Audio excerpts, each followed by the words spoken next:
She walks in with her boyfriend. I don't know if that's still her boyfriend. It was like a Trini guy with glasses.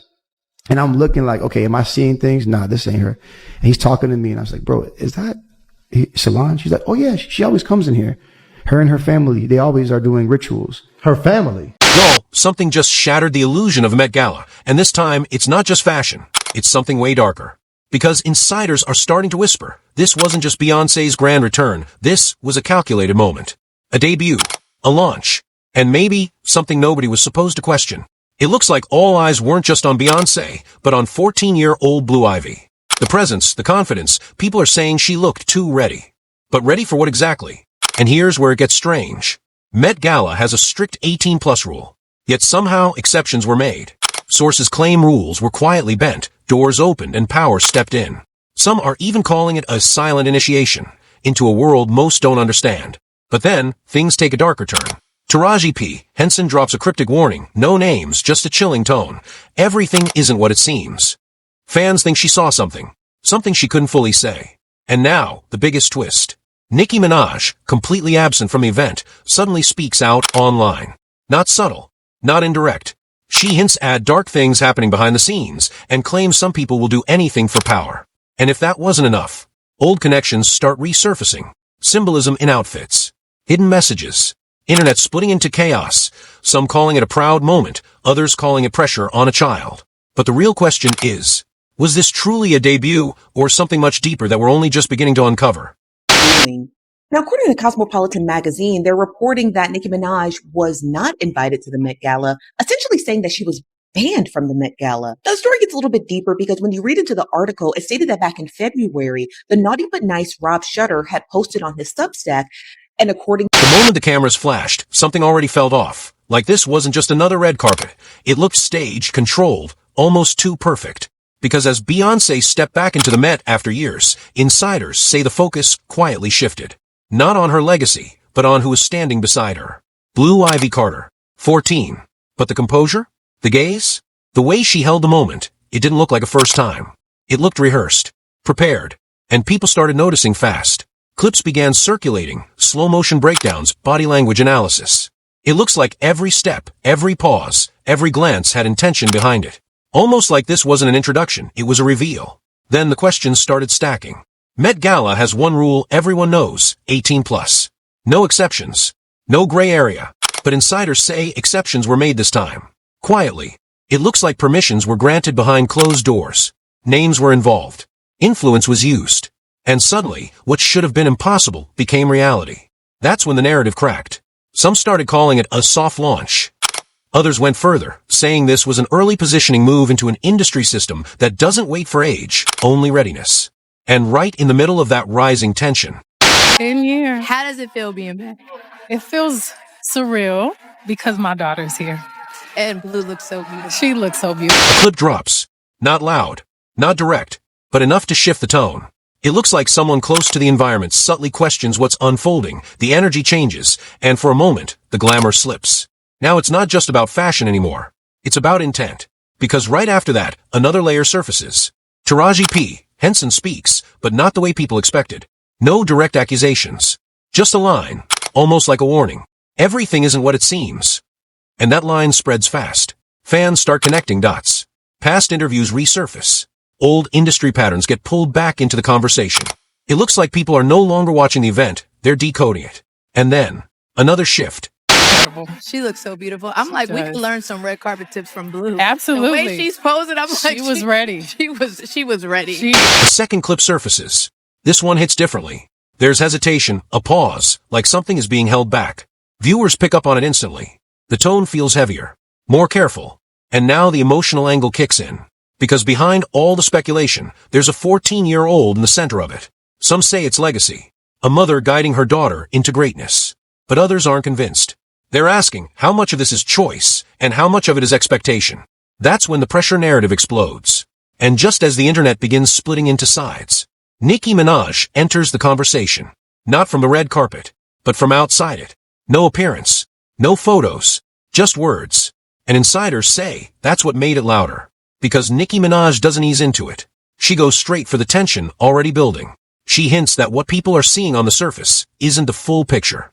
She starts talking about how the industry really works. About power, about control, and about things people don't question until it's too late. No direct names, but the timing? It looks intentional. And suddenly everything connects. The rule bending, the prepared debut, the warnings, the clips. It all starts forming a pattern people can't ignore anymore. And now the biggest question isn't what happened at the Met Gala.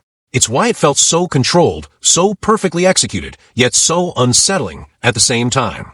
Because if this really was just a debut, why does it feel like something much bigger was being introduced right in front of everyone without them even realizing it? It didn't slow down, it escalated. Because right after the first wave of reactions, insiders say the narrative started shifting again. What initially looked like a controlled debut now started feeling like a coordinated rollout. Not just one moment, but multiple layers unfolding in real time. Clips kept resurfacing. Angles people missed before, expressions that didn't match the celebration. It looks like the more people watched, the more questions they had. And suddenly, this wasn't about a red carpet anymore. It felt like something being carefully introduced under the cover of glamour. Then comes another shift in tone. Final installment, but I think that we're watching Act 4, aka... A new clip drops into circulation. Short, subtle, but enough to spark another wave. It looks like the energy around the situation tightens. There's a noticeable hesitation, like someone navigating what can and can't be said. Viewers pick up on it instantly. The conversation online starts turning sharper, more suspicious. And just seconds later, it intensifies. Blue Ivy's album, okay? And I think that's why she's introducing her to things. And she keeps saying... The second clip follows almost immediately. This one hits deeper. The tone feels heavier, more controlled, almost like something is being filtered in real time. People start replaying it, breaking it down frame by frame, trying to understand what's being implied without being directly stated. Now the focus shifts again. Because this isn't just about presence anymore, it's about timing. Why now? Why this moment? Why this level of exposure? Insiders say when you line everything up, the return, the debut, the rule bending, the messaging, it starts to look less like coincidence and more like strategy. And that's when past connections begin resurfacing. Old industry patterns, similar introductions, early positioning moves that, at the time, went unquestioned, but later told a different story. It looks like people are starting to connect those dots again. And right at the center of it all, the pressure narrative deepens. Because while some still defend it as legacy building, others are asking harder questions now.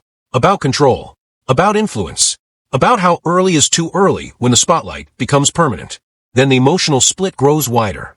One side calls it iconic, the other calls it calculated.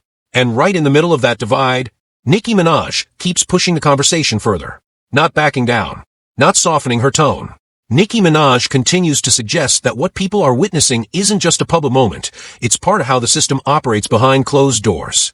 She points toward power structures, toward decisions made long before the cameras turn on. And the more she speaks, the more attention shifts away from the visuals and onto the intent behind them. Because now people aren't just watching clips. They're questioning motives. They're revisiting everything. And it starts to feel like the entire moment from entry to execution was designed to look one way on the surface, while meaning something completely different underneath. That's when the speculation reaches another level. Not confirmed, not proven, but persistent.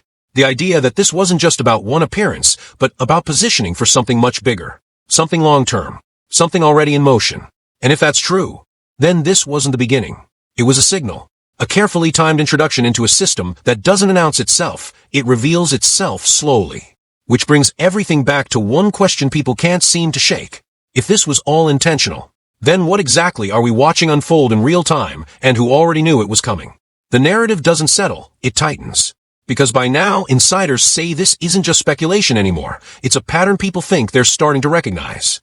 The same structure, the same timing, the same kind of controlled exposure that only makes sense after everything unfolds. And the more people go back, the more they notice what didn't feel natural. It looks like every moment from that night is being re-examined. Not for what it showed, but for what it didn't. The pauses, the glances, the way attention was redirected at just the right time. Then another layer breaks through. Is there one piece of art that has changed your life? I would say my children. Your children? Yeah. One more time? My children. A clip resurfaces, earlier than the others, but now hitting differently in this context. It doesn't look dramatic at first, but when placed into the timeline people are building, it feels misplaced. Almost like a moment that wasn't supposed to stand out until everything else around it started raising questions. Viewers slow it down, rewatch it, And suddenly it feels loaded. Because now the conversation isn't just about what happened at the event. It's about what might have been building toward it long before. That's when deeper speculation starts forming. Insiders say when you align public appearances, timing of visibility, and how narratives are introduced, it starts to look like a long-term positioning strategy. Not rushed, not accidental, deliberate. And at the center of that theory, the same names keep resurfacing. Beyoncé, Blue Ivy Carter. But now, the lens shifts even further outward. Because this is no longer just about one family or one moment. It starts to feel like something embedded in the system itself. A structure that rewards timing, control, and silence until someone decides not to stay quiet. That's where Nicki Minaj becomes impossible to ignore. Because while the visuals told one story, Nicki Minaj kept pointing toward another. She doesn't frame it as coincidence. She frames it as design. And according to how people are interpreting her words, she's not reacting to the moment. She's reacting to what the moment represents. That's when everything escalates again. Because now the public isn't just divided. They're digging. Threads, breakdowns, side-by-side comparisons, people start connecting this moment to others that felt similar in the past. Moments that were celebrated at the time, but questioned later. And just when it feels like the conversation might slow down. F. And when you guys find out what... I can't see. When you guys find out what... Another clip appears.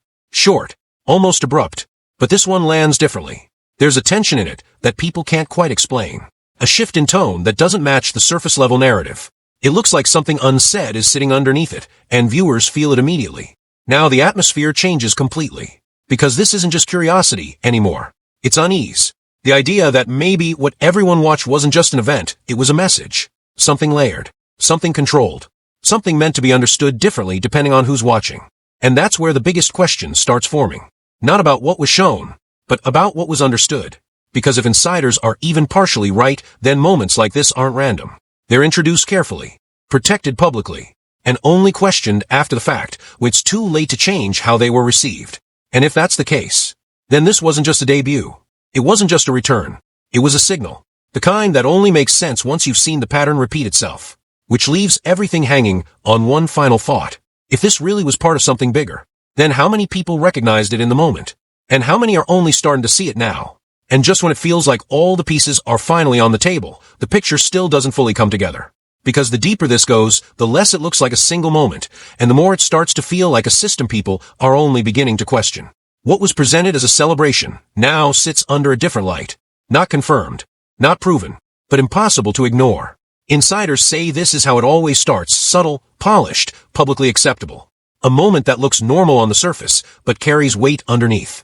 And by the time people begin asking the right questions, the narrative has already moved on. That's why the reactions feel different this time. Not just curiosity, not just debate, but a growing sense that something doesn't fully add up. Because if this was truly just a debut, why did it come with so many layers? Why did it trigger warnings, reactions, and now ongoing analysis? And more importantly, why are voices like Nicki Minaj choosing this moment to speak, instead of staying silent like before? It suggests timing matters. It suggests awareness. And it suggests that what people are seeing right now might only be a fraction of a much bigger picture. So now the focus shifts to you. Not what was shown, but what you noticed. Because in moments like this, the truth doesn't always arrive clearly. Sometimes it hides in patterns, in timing, in the things that feel slightly off, but never fully explained. And if that's the case here, then this story isn't over. It's just entering the phase where more people start paying attention. The real question is, are you watching this as entertainment? Or are you starting to see it as something else entirely?